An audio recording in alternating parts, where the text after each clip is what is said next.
Hi, and welcome to Humboldt State University. My name is Megan Mefford, and I am the PDSO for the campus and the Coordinator of International Student Admission, Immigration, and Advising. I look forward to working with all of you and meeting you in person real soon.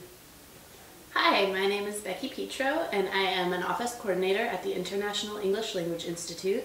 I am also an International Student Advisor and DSO in the IELA. Hi, my name is Joel Herrick, and I'm a Study Abroad, Admissions, and Immigration Advisor. I also serve as a campus DSO, though I typically work with students coming in on exchange. While studying in the United States, it is important to maintain your F1 student status. Your visa says you are coming to the United States to study. You should not consider any action that would detract from that purpose. Over the next 10 minutes, we will cover details about the requirements of maintaining your F1 immigration status while studying here at HSU. First, we will cover the important immigration documents you should all have in your possession. You should all have a valid passport with an F1 visa stamp, as well as your immigration form I-20. All of these documents are required at the port of entry and must be valid when you enter the United States. Your passport must be valid for 6 months into the future, so always double check the expiration date on your passport. If your passport is going to expire within 6 months, you can visit your country's embassy in either San Francisco or Los Angeles, and they will help you apply for a new one. Once you are in the United States, your F1 visa can expire. Your visa does not need to be valid for you to maintain legal F1 status. However, if you leave the country on a vacation and your visa expires, it will need to be renewed before you can re-enter the country. Your visa cannot be renewed in the United States. It can only be renewed in your home country. Your I-20 is your official document for F1 status. Once you are in the country, do not discard your I-20. You will need to keep it for the duration of your program. It's very important to keep your I-20 in good condition. If your I-20 is ever lost, damaged, or stolen, you can come to the Center for International Programs and request a new one. Upon your entry into the United States, you will be issued an I-94 record.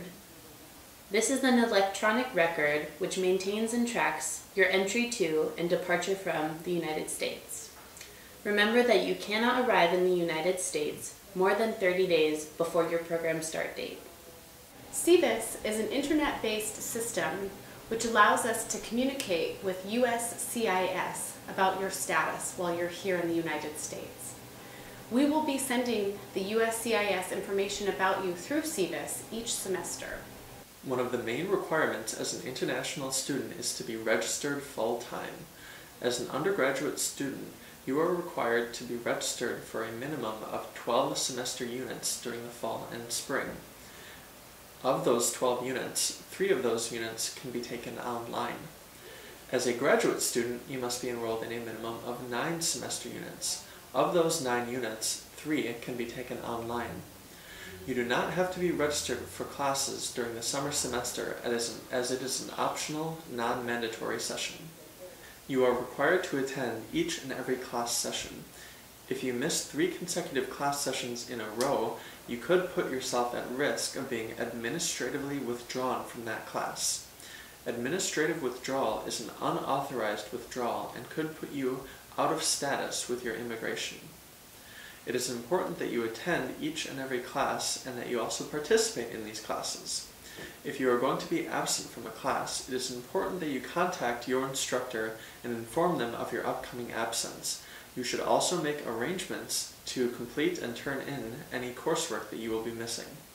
Sometimes issues arise which prevent you from registering full-time, such as a medical issue, or perhaps if you're a degree-seeking student and it's your final semester, you simply do not have enough requirements left to register full-time.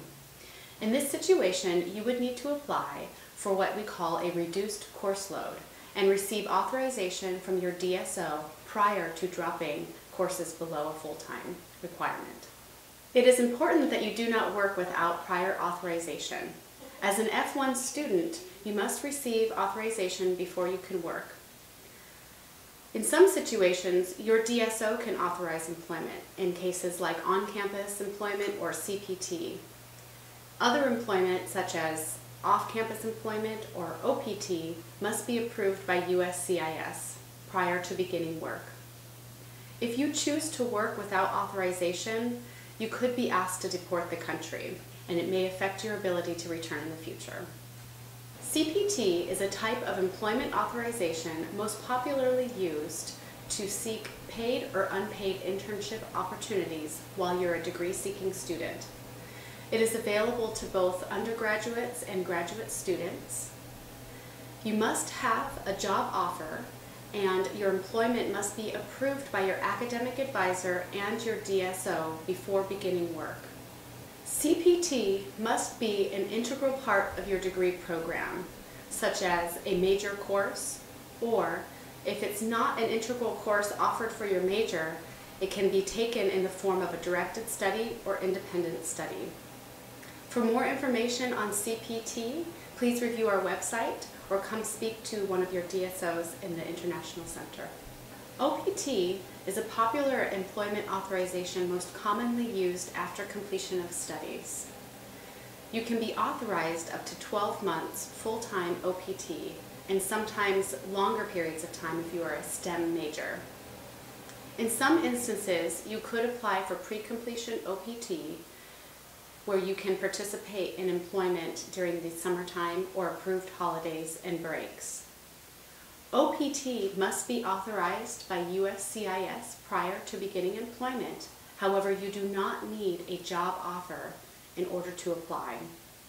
You must find a job within 90 days after receiving authorization. Some of you are wondering about the Social Security number. If you do not currently have authorization to work on campus or off, you are not eligible for a Social Security number. For those of you who have a Social Security number, you cannot use that number unless you have a current authorization to work. You are required to complete your studies by the program end date as shown on your I-20. If you are unable to complete your studies by this date, you will need to request a program extension. Program extensions must be requested of your DSO at least 2 weeks before your program end date. You must also have a compelling academic or medical reason for your extension. Failure to apply for an extension before the expiration date is a violation of your status, and you will need to apply for reinstatement or leave the country. When you are ready to travel and take vacation outside of the United States, you will need to obtain an authorization signature on the bottom of page 3 of your I-20.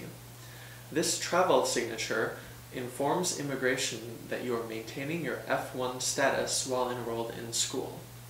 It is important that before you travel outside of the United States that you verify that this travel signature is there on the bottom of page 3 and that it is not older than 1 year. We recommend updating this travel signature with each instance of travel, or once every 6 months as necessary. It is important to take action to maintain your legal status upon completion of your studies. You will have a 60-day grace period at the end of your studies by which to take the following action. Depart the U.S. within your 60-day grace period. Transfer to another school. Apply for optional practical training.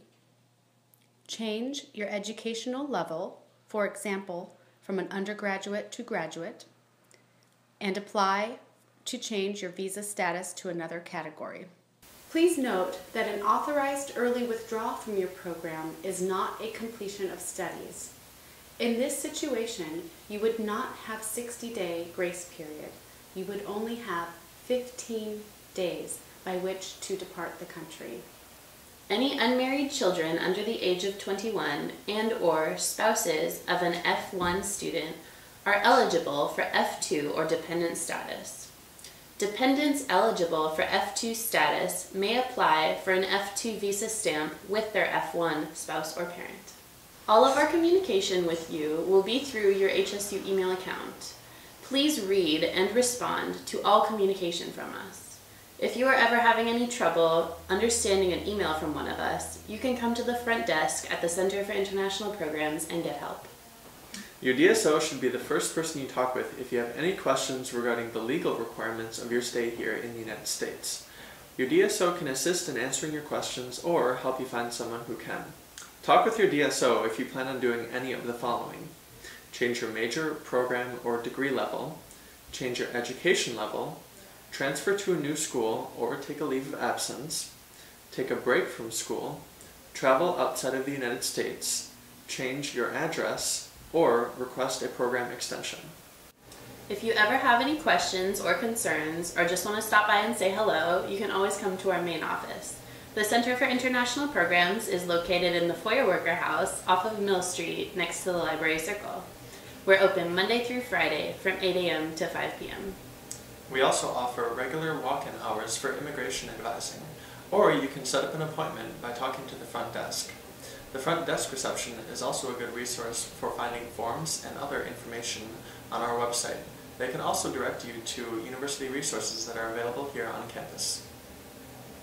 We look forward to meeting all of you. Bye! Please understand that this information has been provided as a guideline only and is subject to change without notice at any moment. It is important for you to understand that the responsibility for maintaining your status lies with you.